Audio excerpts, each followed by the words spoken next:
आज की वीडियो बहुत ही महत्वपूर्ण है। यदि आप कोई प्रॉपर्टी खरीदना चाहते हैं या आपने ख़रीद ली है तो मैं आपको बताऊंगा कि आप जो है खतौनी देखकर आपको कोई भी प्रॉपर्टी, आप चाहे प्लॉट खरीद रहे हो चाहे कृषि की ज़मीन खरीद रहे हो, मात्र खतौनी देखकर आप 100% ये यकीन मत मानिए कि प्रॉपर्टी बिल्कुल सही है। कहाँ पे खामियां होती हैं, क्यों आपको खतौनी या मात्र रजिस्ट्री देखकर ज़मीन नहीं खरीदनी चाहिए, चाहे भले ही वो सही हो। क्योंकि कई लोगों के साथ फ्रॉड, धोखाधड़ी हो जाती है, कहीं ना कहीं ज़मीन में कमी निकल आती है, तब वो मुझसे संपर्क करते हुए बाद में पता चलता है कि आज के ज़माने में बहुत धोखाधड़ी हो रही है। कैसे हो रही है, क्या क्या परेशानी, विद प्रूफ मैं आपको बताऊंगा। इससे पहले मैं आपसे कहूँगा कि यदि आपको कोई भी एडवाइस लेनी है, कोई भी आपको एडवाइस लेनी है, ज़मीन से संबंधित सलाह लेनी है, आप ज़मीन खरीदना चाहते हैं, डॉक्यूमेंट्स कौन कौन से देखें, इस संबंध में कुछ भी जानकारी लेनी है तो आप मुझसे कांटेक्ट कर सकते हैं। कांटेक्ट नंबर जो है वो वीडियो की डिस्क्रिप्शन में हमने दे रखा है, वहाँ से आप कांटेक्ट नंबर लेके मुझसे कांटेक्ट करके बात कर सकते हैं। ठीक है, आते अपने टॉपिक पे। देखिए, मैं आपसे इसलिए कह रहा हूँ कि यहाँ पे आप देख सकते हैं, यहाँ पे आप देखिए, ये आपके सामने खतौनी है। ठीक है, ये जो आदेश हुआ है, सबसे लास्ट वाला जो आदेश है, जो आप देखिए, ये लास्ट वाला आदेश है और आप पढ़िए कि आदेश क्या कह रहा है।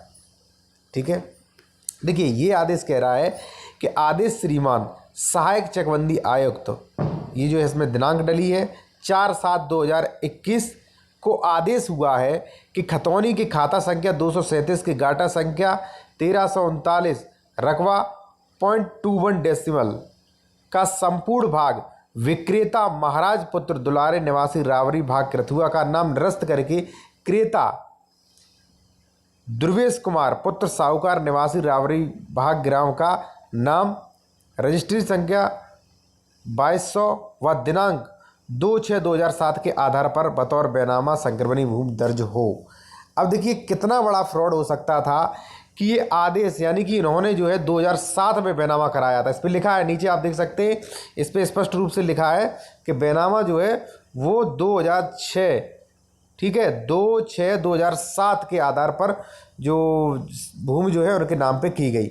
अब देखिए क्या है कि ये जो थे, जिसने ये ज़मीन खरीदी थी, इसने 2007 में ज़मीन खरीदी थी, लेकिन दाखिल खारिज का आदेश हुआ वो यहाँ पे आप देख सकते हैं कि 4/7/2021 को हुआ, लेकिन ज़मीन रजिस्ट्री कराई थी 2/6/2007 को। ठीक है, अब उतने समय में लगभग यहाँ पे कम से कम नहीं तो 14-15 साल हो गए, उतने समय में ये ज़मीन इनके नाम ही शो हो रही थी।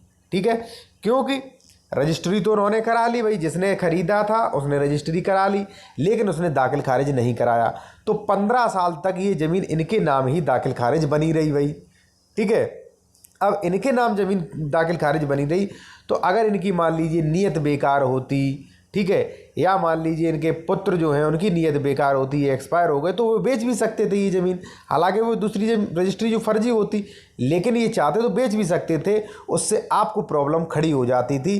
ठीक है, और आपको कोर्ट कचहरी के चक्कर काटने पड़ते, या आपको जो है अगर पार्टी पावरफुल होती तो आपको खदेड़ भी देती। क्यों?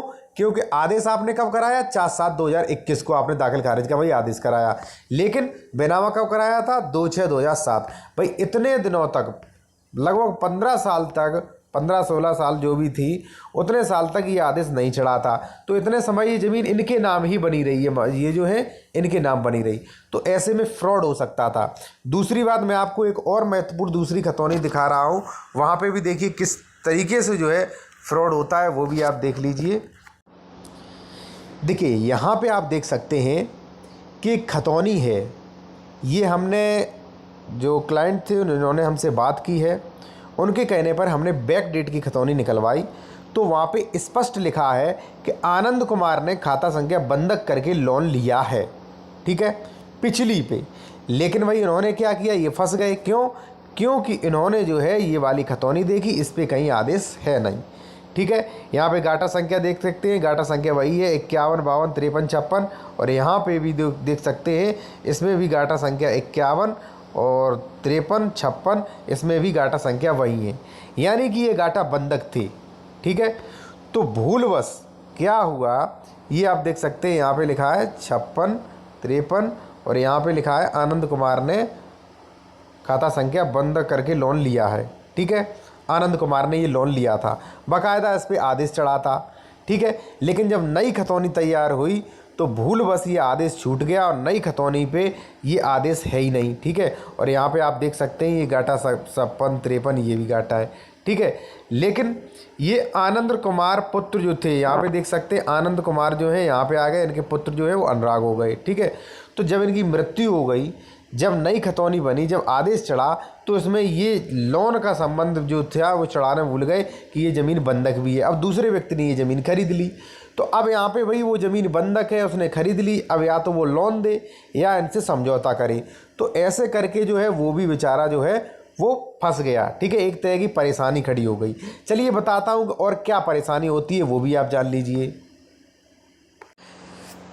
देखिए ये वाली खतौनी देख सकते हैं। ठीक है, जैसे मान लीजिए ये खतौनी जो है, यहाँ पे 4 लोग हैं। ये जो खाता संख्या जो है 515 जो गाटा है, यहाँ पे 4 लोगों की ज़मीन है। ठीक है, 4 लोग ओनर है प्रॉपर्टी के, अनोखे लाल, यहाँ पे गंगादीन, सूरजपाल, सुरेंद्र कुमार, तोताराम। ठीक है, अब यहाँ पे कई बार क्या होता है, अगर नई खतौनी तैयार हुई है, ठीक है, तो अगर इसमें से एक नाम कम हो जाए, ठीक है, सपोज दैट मान लीजिए एक नाम कम हो गया, अनोखे लाल जो है वो कम हो गया, ठीक है, गलती से हट गया, और गंगादीन प्रॉपर्टी बेचना चाहते हैं, तो जो आपको खतौनी दिखाएंगे उसमें मात्र 4 लोगों का हिस्सा दिखेगा। आपका वकील जो बैनामा लेखक जो है वो मात्र ये देखेगा कि इसमें 4 लोग हिस्सेदार हैं और वो उसी अनुसार बैनामा कर देगा, लेकिन वास्तव में इसमें 5 लोग हैं, लेकिन खतौनी नहीं बनाएगी, उसमें एक मिस्टेक हो गई। ठीक है, एक तो ये मिस्टेक नाम हट जाना, तो भी उस क्षेत्रफल का जो है वो दिक्कत हो जाती है। ठीक है, अब बात करते हैं नेक्स्ट कौन सी दिक्कत होती है। देखिए नेक्स्ट दिक्कत जो है वो ये होती है कभी कभी परेशानी कि सपोज दैट मान लीजिए आप जो है, मान लीजिए आपने जो है कोई ज़मीन खरीद रहे हैं। ठीक है, तो यहाँ पे कई बार क्या होता है, जैसे मान लीजिए 1293 जो गाटा है वो जो वृंदावन है उनके नाम है, ये वहाँ पे वृंदावन सन ऑफ गंगादीन इनके नाम है। तो हो सकता है नेक्स्ट खतौनी बने, या मान लीजिए ये खतौनी जो है वो गलती से वृंदावन की जगह गांव का और किसी का नाम आ जाए। ठीक है, तो और वो जो है इस बात का फ़ायदा उठा ले, वो जो है किसी को ज़मीन बेच दे कि देखिए खतौनी में मेरे नाम है ये ज़मीन, आप जो है ये ज़मीन ले लीजिए। ठीक है, तो ऐसे में भी आपके साथ फ्रॉड होगा।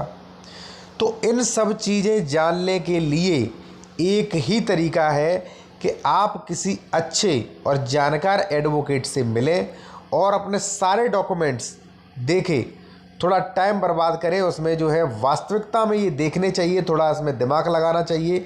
ठीक है, उसकी आपको एडवोकेट को फ़ीस दे सकते हैं। उसके बाद ये जांच करवाएं कि ये खतौनी जो है, ये रजिस्ट्री जो है वो सही है या नहीं है, दोनों को मैच करवाएं कि एक दूसरे से मेल कर रहे हैं कि नहीं कर रहे हैं।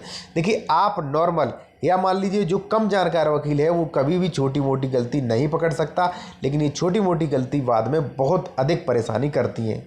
यदि आपका कोई भी प्रॉपर्टी से जुड़ा कोई भी मैटर है, आप कोई भी मुझसे सलाह लेना चाहते हैं, या कोई आप ज़मीन खरीद रहे हैं, तो कौन कौन से डॉक्यूमेंट्स देखें, आपकी खतौनी सही है या नहीं, रजिस्ट्री सही है या नहीं, तो इन सभी प्रकार की समस्याओं के लिए आप जो है सलाह ले सकते हैं। कॉन्टैक्ट नंबर वीडियो के डिस्क्रिप्शन में हमने दे रखा है।